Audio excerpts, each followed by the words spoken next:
Classique. 7h30, 9h, la matinale de Radio Classique avec Guillaume Durand.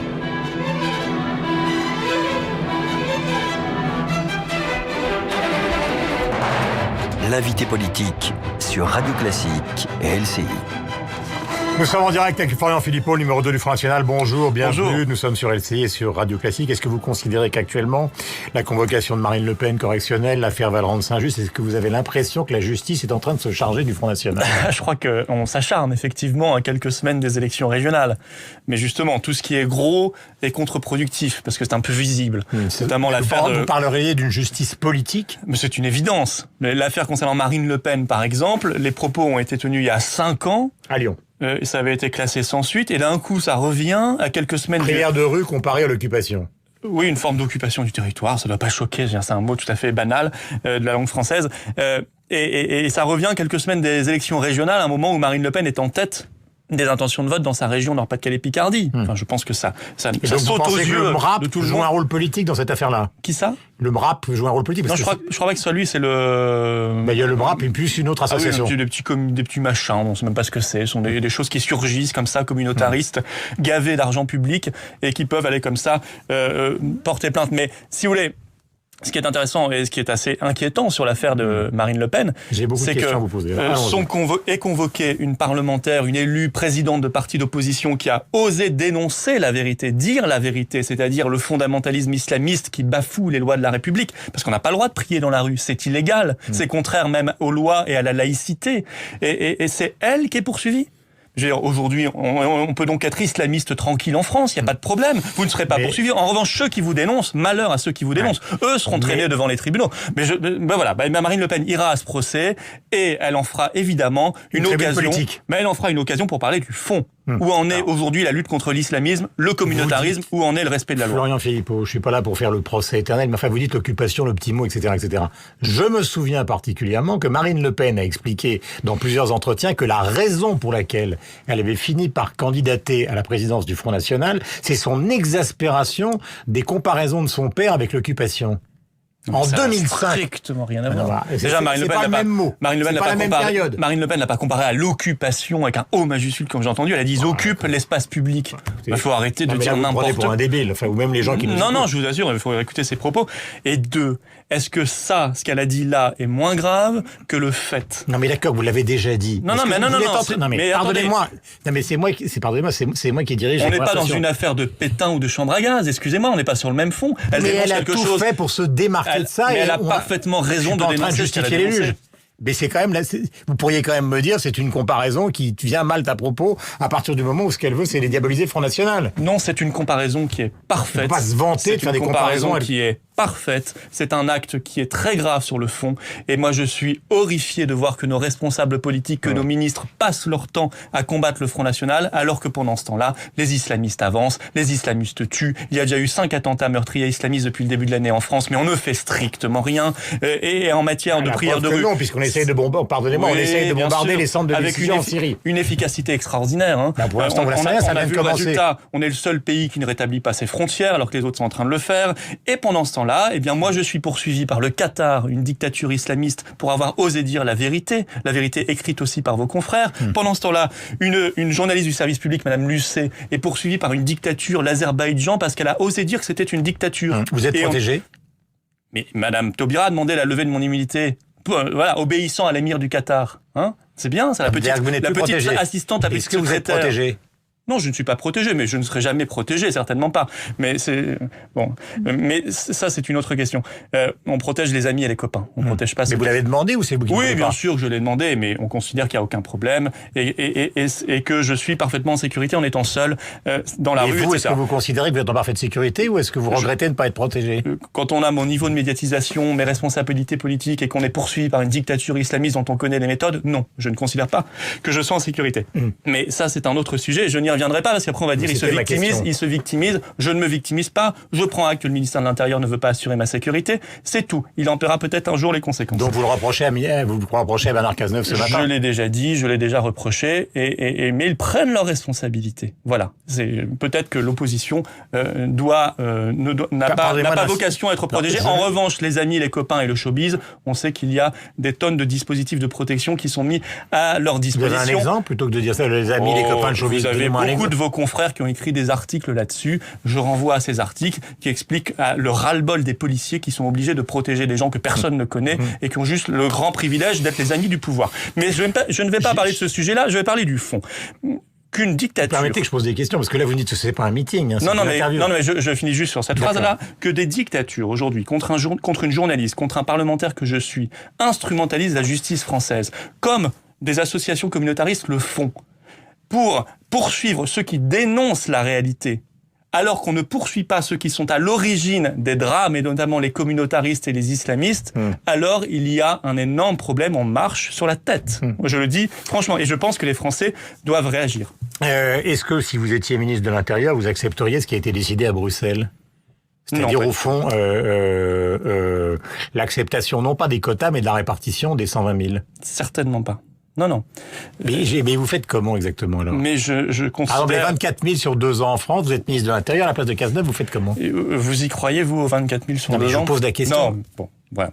Je pense que vous n'y croyez pas, et moi non plus. Personne ne croit à ces 24 000 sur 2 ans, pour une raison simple, c'est qu'on nous a déjà dit qu'ils étaient 800 000 en 1 an en Allemagne, donc on comprend pas très bien comment il ne pourrait être que 24 000 en France en 2 ans. Par ailleurs, même si c'était vrai, de toute façon, vu l'espace Schengen et l'ouverture totale des frontières et la liberté de circulation et d'installation en Europe, dans l'Union européenne, s'il y a 800 000 personnes en Allemagne, à partir du moment où ils sont régularisés, ils peuvent venir dans n'importe quel pays Schengen, y compris bien sûr la France, qui est un pays attractif pour eux. Est-ce que vous reprendriez des mots comme subversion, remplacement, submersion, pardon ? Submersion, oui, c'est une submersion migratoire, bien sûr. Même Madame Morano en parle. Mais Madame Morano fait partie d'un mouvement politique qui est à l'origine de ce problème. L'UMP est un parti immigrationniste. Quand Sarkozy était au pouvoir, il y avait 200 000 entrées légales par an. Il vient de faire des propositions sur Schengen, sur les hotspots, sur Sarkozy, le contrôle aux frontières, sur Schengen 2. Sarkozy, c'est le verbe haut et la main molle. Mais ça a toujours été ça. Sarkozy, ça a toujours été ça. Ça a toujours été très très bon dans les propositions, notamment sur l'immigration. On se souvient en 2002, on se souvient en 2007, on se souvient du Karcher, on se souvient tout ce qu'il a dit pendant son mandat présidentiel, mais il n'a rien fait. Quand il était au pouvoir, l'asile a bondi de 85%. C'est lui qui a détruit la Libye. C'est donc lui qui est à l'origine des filières d'immigration. Il l'a dit dans le Parisien, il assumait parfaitement l'affaire de la Libye. Il considère que son successeur n'a pas géré avec les autres dirigeants européens la suite. Il assume parfaitement ses erreurs, tant mieux. Mais j'aimerais qu'il en tire les conséquences et donc qu'il renonce à l'engagement politique. Parce que quand on a fait une erreur aussi criminelle, c'est-à-dire détruire un pays, et permettre l'explosion de l'immigration et des filières djihadistes vers l'Europe et vers la France, alors on a la décence de ne pas revenir devant les Français. En tout cas, c'est ma conception de l'engagement politique. Est-ce que finalement, le modèle pour vous, ce n'est pas en matière d'Europe, justement Cameron, c'est-à-dire la négociation avec les autorités européennes et éventuellement le référendum et la sortie ? C'est une bonne technique, une bonne stratégie, effectivement. Est-ce que le Front National n'est pas finalement anglophile dans ce domaine ? Non, nous proposons, et la preuve que c'est vrai, parce qu'effectivement, ça se fait avec M. Cameron au Royaume-Uni, nous proposons un référendum sur notre appartenance à l'Union européenne, pour retrouver nos grandes souverainetés. Redonnez-nous le mécanisme pour tous ceux qui nous regardent, nous écoutent. En fait, la logique, si vous arrivez au pouvoir, c'est pendant, disons, 6-8 mois, vous discutez avec les autorités européennes, en fonction de vos critères, vous voyez ce qui est amendable ou pas amendable, et au bout de 6-8 mois, là je suis dans l'hypothèse et au bout de 6-8 mois, vous organisez un référendum. C'est ça l'idée ? Oui, de toute façon, nous organiserons... Comme c'est pas clair sur le plan économique, autant être clair sur le plan institutionnel. C'est très très clair. De toute façon, nous organiserons ce référendum. On considère qu'on arrive à une négociation et qu'on est fort en négociation si on a une arme. Voilà. Et cette arme, ce sera de toute façon le référendum devant le peuple. Il a canné. Et après, il a gagné les élections dans son pays. Nous avons la vocation à récupérer notre souveraineté nationale, nos 4 grandes souverainetés, c'est-à-dire les frontières, c'est-à-dire la souveraineté monétaire, c'est-à-dire la souveraineté législative. Nos lois doivent être supérieures aux droits européens, sinon il n'y a plus de démocratie.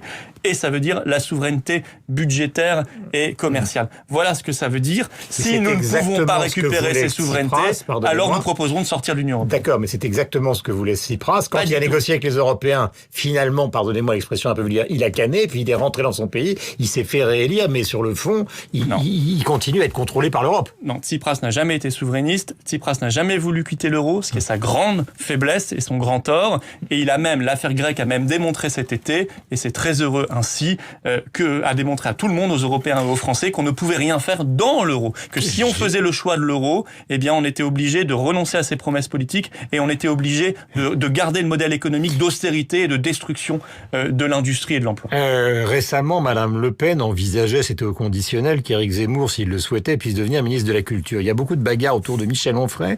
Est-ce que vous considérez, par exemple, que des gens dont on cite les noms, qui sont proches d'une certaine forme de souverainisme différent, Chevènement, que vous connaissez bien, etc., ont vocation à un moment ou à un autre, ils font un meeting, à retrouver le Front National? Est-ce que ça vous intéresse? Est-ce que ça vous paraît la ligne qu'il faut tenir?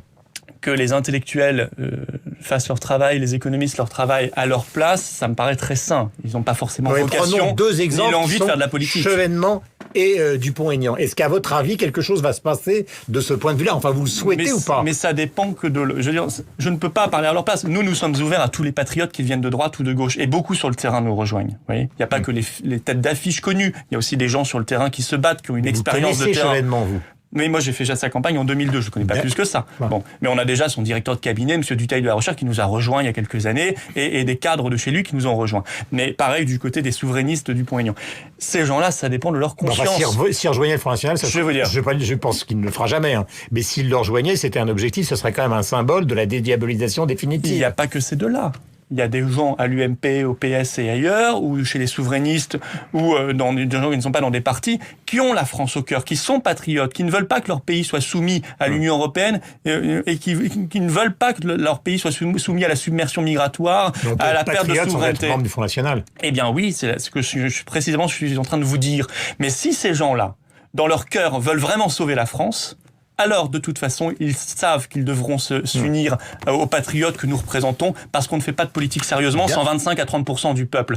S'ils sont dans des intérêts boutiquiers, alors ils continueront leurs petites aventures personnelles qui sont des cul-de-sac, qui ne mènent à rien, si ce n'est faire 1 ou 2% aux élections. Voilà, il faut être honnête, je faisais une hypothèse Marine Le Pen. Si c'était pas Marine Le Pen, votre hypothèse, votre souhait, c'est plutôt Juppé, Sarkozy ou la réélection de Hollande?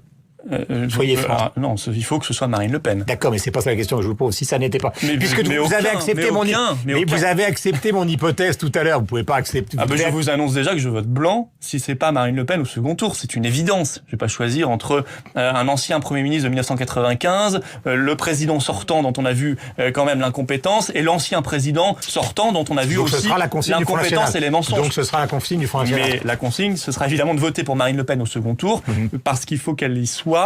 Parce que sinon, notre pays continuera dans la même politique et je ne veux pas qu'il continue sur cette voie du renoncement. Merci beaucoup de répondre à nos questions. Florian Philippot est notre invité ce matin. Radio Classique et LCI, on va retrouver nos camarades de LCI et bien évidemment Sophie Poligny sur Radio Classique. Donc bonne journée. Bonne journée.